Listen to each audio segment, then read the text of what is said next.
চলো মামা চলো, আর বিলম্ব নয়। আয় ভাই, আয় দুঃশাসন, ছুটে আয় আমার সঙ্গে।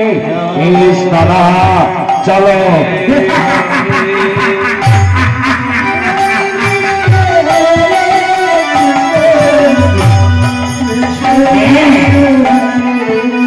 এইবার আমি আমার চালটা ছেড়ে দিয়েছি।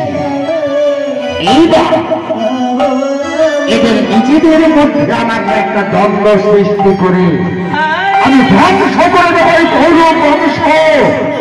এই কুরু বংশকে আমি ধ্বংস করে দেব।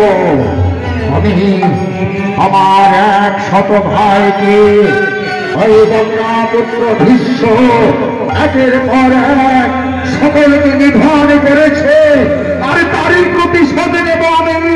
ওই ধৃতরাষ্ট্রের শতপুত্রকে আমি বিশাল